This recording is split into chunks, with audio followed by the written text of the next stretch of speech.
Parcast, red de podcasters.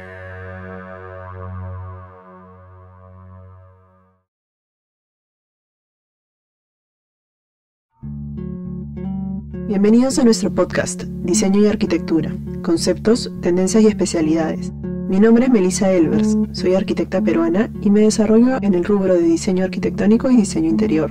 En este espacio se busca profundizar y reflexionar en diversos temas del rubro a través de conversatorios y entrevistas con diferentes especialistas.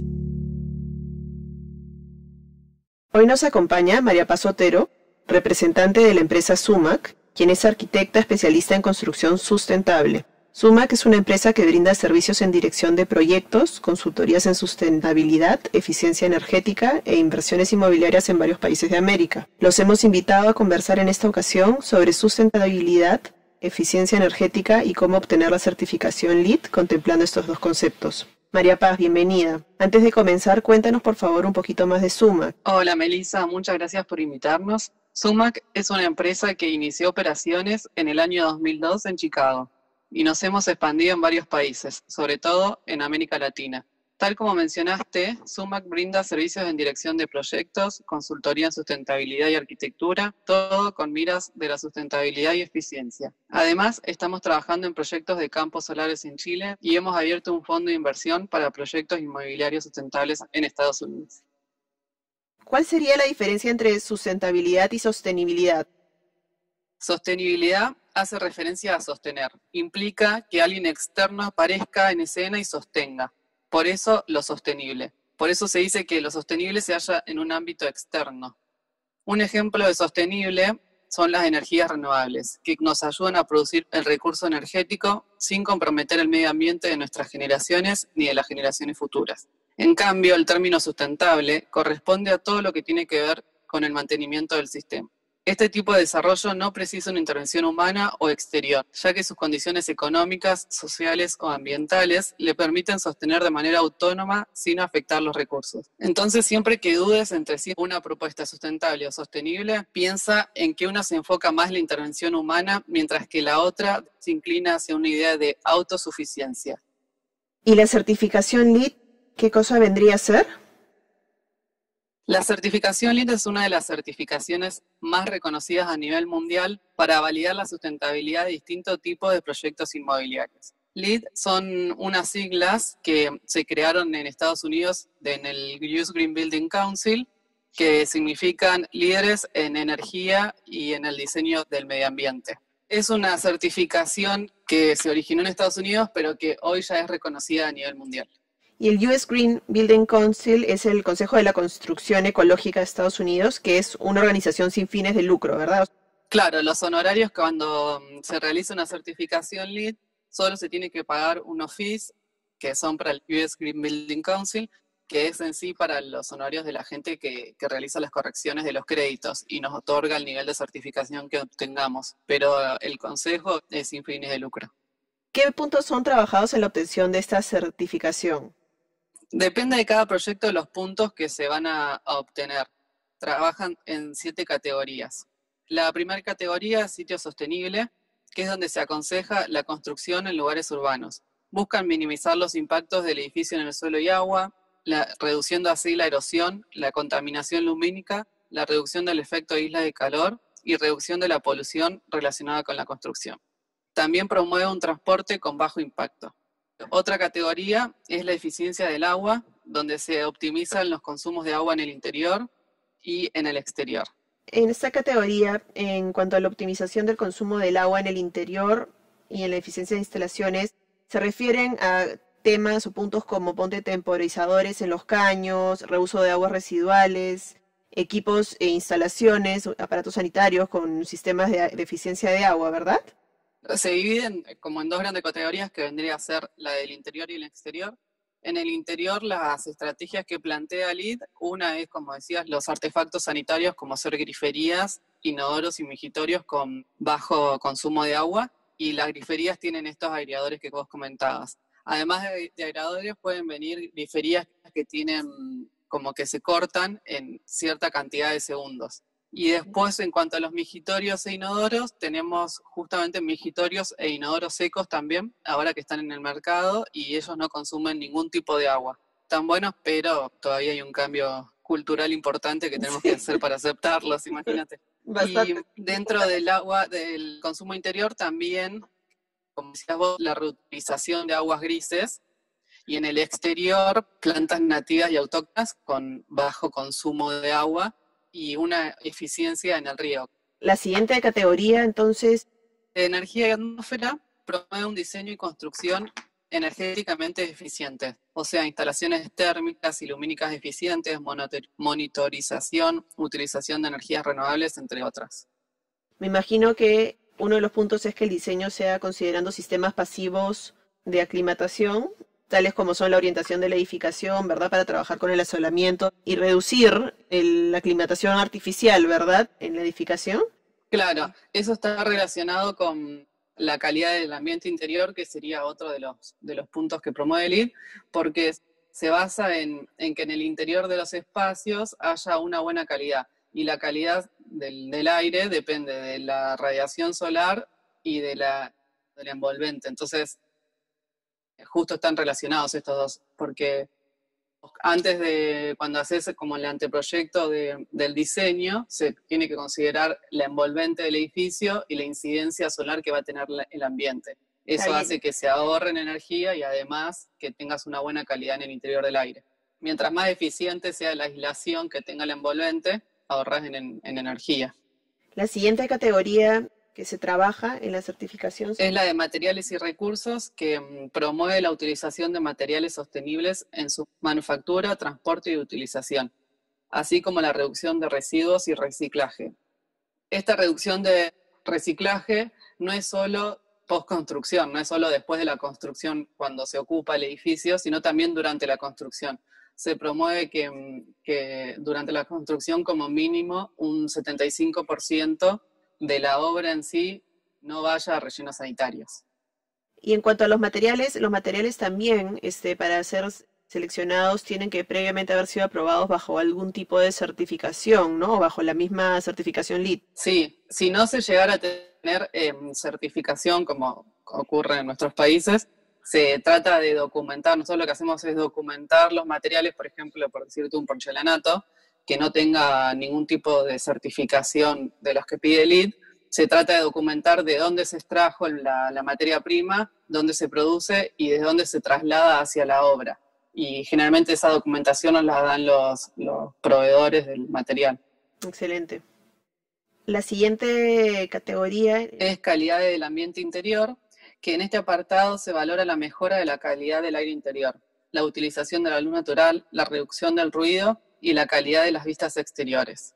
En este punto, en cuanto a la utilización de la luz natural, se conoce varios beneficios que trae la luz natural con respecto a la luz artificial. Tienen que ver con el efecto psicológico de repente del paso de la luz a lo largo del transcurso del día, el efecto físico que también la incidencia del espectro de rayos solares que tiene afecta a las personas.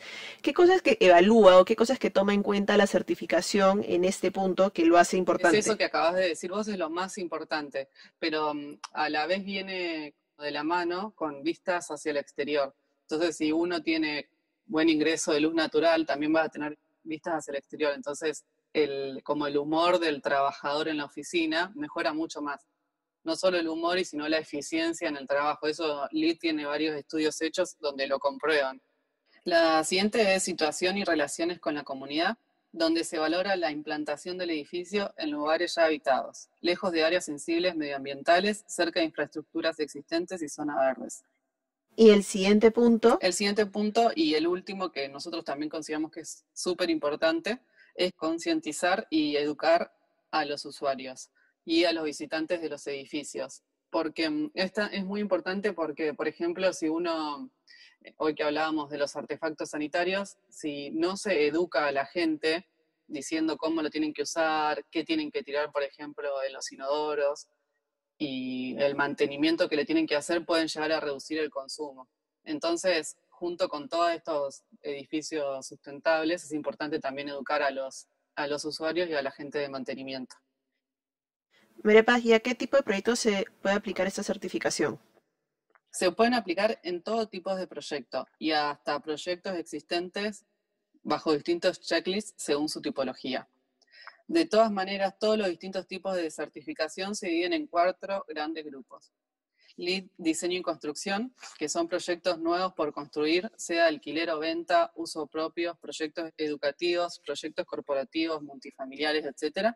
LEED de interiores, que son proyectos de interiores, de oficinas o retail, que es lo que generalmente se certifica LEED. LEED para proyectos existentes. Este checklist de tareas va más orientado a la administración y al mantenimiento del edificio. Y LEED para desarrollo de vecindarios o LEED de viviendas unifamiliares, que en Latinoamérica casi no hay certificaciones. Donde más se produce las certificaciones es en Estados Unidos.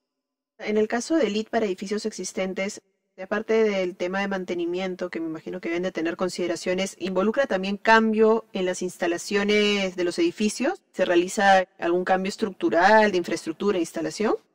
Generalmente no. Si llegara a ser un edificio muy antiguo, que esas instalaciones son como que ya están obsoletas, ahí sí se podrían recomendar algunos cambios, pero los grandes cambios que se producen son, por ejemplo, en luminarias y en mantenimiento, en toda la parte de productos de limpieza, se concientiza a los usuarios para que hagan distintos tipos de actividades sustentables, en el ahorro del agua, todo como mucho más ya lo existente y en lo que se puede intervenir. ¿Cuántos niveles de certificación hay y cuáles son estos?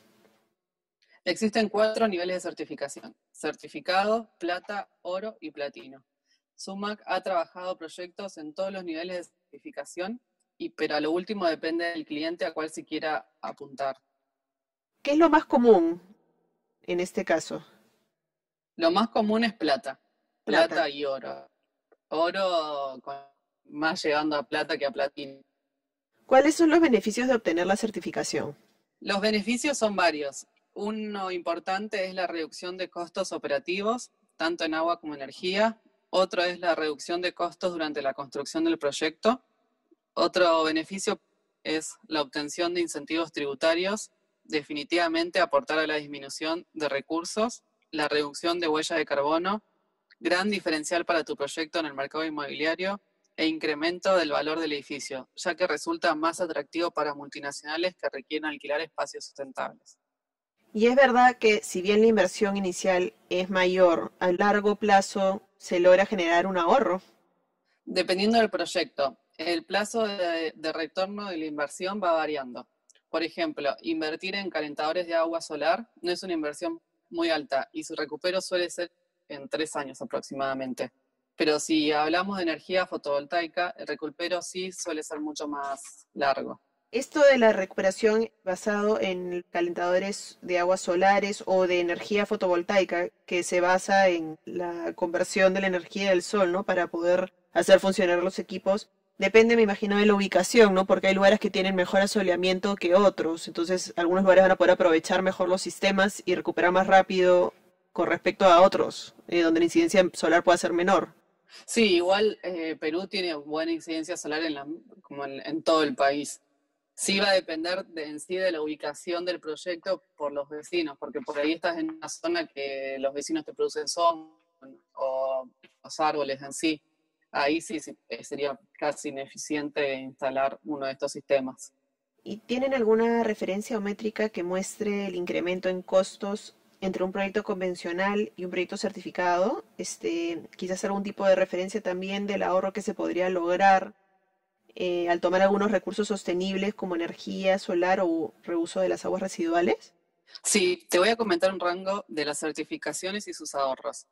Si se quiere tener un proyecto de certificación LEED básica, como decíamos, nivel certificación, actualmente no hay un incremento en costos de inversión, pero sí en beneficios. Se podría lograr hasta un ahorro del 10%. En cambio, si se quiere obtener una certificación de LEED platino, la inversión sería mucho más alta, por encima del 4% de la construcción tradicional, pero se podría lograr ahorros de hasta el 30%. Ustedes desarrollan consultorías en diversos países de América. ¿Algunos de estos países ya presentan incentivos del gobierno o entes gubernamentales que apoyan a los que deciden incursionar en la certificación? Sí, En Perú les brindan mayor área a construir respecto a los parámetros urbanísticos, además de algunos beneficios en la disminución de los apartamentos en el caso de vivienda. En Colombia existen los beneficios tributarios otorgados por la Unidad de Planeación Mineroenergética y la Autoridad de Licencias Ambientales. Estos te excluyen del IVA y descuentos de la renta. María Paz, muchas gracias por la entrevista. Ha sido un gusto conversar contigo. Por favor, déjanos la información donde las personas interesadas pueden contactar a tu empresa, alguna página web o correo en general para los distintos países donde se manejan. La página web de Sumac es sumacinc.com. Y ahí mismo hay un mail para que nos puedan enviar preguntas y están los teléfonos de todas las oficinas de los distintos países. Perfecto, María Paz, muchísimas gracias. Bueno, muchas gracias, Melissa, por esta oportunidad y un placer.